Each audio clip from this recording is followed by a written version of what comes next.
खास बातचीत की। आप रिपोर्ट देखिए। मैम, आपका नाम क्या है? आप कहाँ और कहाँ भारत में कहाँ से आ रही हैं आप? मेरा नाम राजिया है। इलाहाबाद से आ रही हूँ। इलाहाबाद से आ रही हैं। तो आप कब से भारत में रह रही हैं और कितना समय हो गए आपको भारत में रह रहे हो? कहाँ आपका क्या परिवार यहाँ पर है कि पाकिस्तान में है? मेरी फैमिली पाकिस्तान में, मेरी शादी पाकिस्तान में हुई है, कराची में।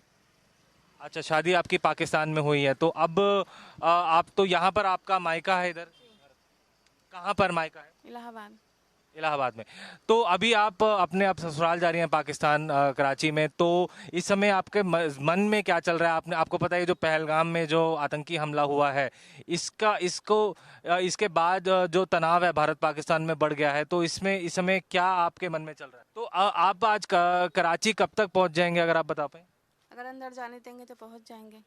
बहुत शुक्रिया नाजिया हमसे बात करने के लिए। डल लेक श्रीनगर। तो अभी आपको ये जो पहलगाम में जो आतंकी हमला हुआ है, ये बहुत ही गलत हुआ है। इसको आप कैसे देखते हैं? क्योंकि भारत पाकिस्तान में बहुत तनाव की समय स्थिति बनी हुई है।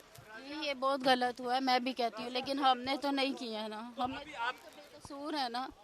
हमें भी निकाल रहे, मेरा छोटा बच्चा है ये साथ, और कह रहे हैं बच्चा जाएगा नहीं। माँ के बिना बच्चा कैसा रहेगा? आप खुद बताएं, मैं किसके पास इसको छोड़ूंगी? मेरा कोई भी नहीं है यहाँ पे। आपके इस समय परिवार की क्या प्रक्रिया है? जो आपके परिवार श्रीनगर में है, डल लेक में, वो क्या बोल रहे हैं? वो क्या बोलेंगे? वो भी रो रहे हैं, वो भी परेशान है कि ये क्या हो गया। रात के 12 बजे ये सब लोग आ गए हैं और कहते हैं आपको जाना है यहाँ से।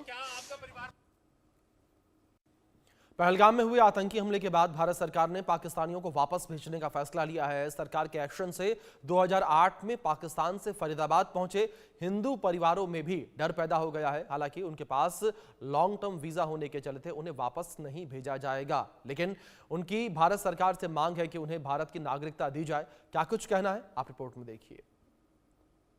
कश्मीर के पहलगांव में धर्म पूछकर हिंदुओं की नृशंस हत्या करने के मामले के बाद में दोनों देशों में हलचल है और भारत की तरफ से अब साफ फरमान जारी कर दिया गया है कि जितने भी भारत में पाकिस्तानी हैं उनको वापस भेजा जाए। और इसी पर तमाम राज्यों की सरकारें और केंद्र सरकार और प्रशासनिक स्तर पर पाकिस्तानियों को अब वापस भी भेजा जा रहा है। और हमारे साथ में कुछ लेकिन 2008 में पाकिस्तान से आए हिंदू शरणार्थी हैं जो बाकायदा अभी भी पाकिस्तानी पासपोर्ट के आधार पर यहाँ रह रहे हैं, लेकिन इनको लॉन्ग टर्म वीजा दिया गया है। हर 2 साल में इनका वीजा बढ़ाया जा रहा है। इनके तस्वीरों हाथों में जो तस्वीर आप देख रहे हैं, सामने देखेंगे तो ये Pakistani Islamic Republic of Pakistan का पासपोर्ट है। ये तमाम लोग इसी पासपोर्ट के सहारे यहाँ रह रहे हैं, लेकिन अब इस आदेश के बाद में कहीं ना कहीं इनमें भी इस बात का डर सता रहा है कि ऐसा ना हो कि कोई ऐसा आदेश आए और इन्हें भी पाकिस्तान वापस जाना पड़े। लेकिन ये यहाँ से वापस जाना नहीं चाहते हैं। किन परिस्थितियों में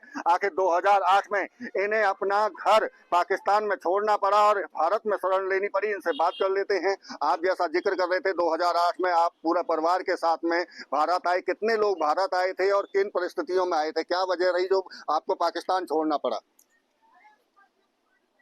वहाँ पे बावजूद जुल्म है। इस्लामिक इस्लामिक देश, जैसे आप देख सकते हैं पासपोर्ट पे लिखा हुआ है इस्लामिक जमहूरिया पाकिस्तान, तो पासपोर्ट पे ही जाहिर होता है।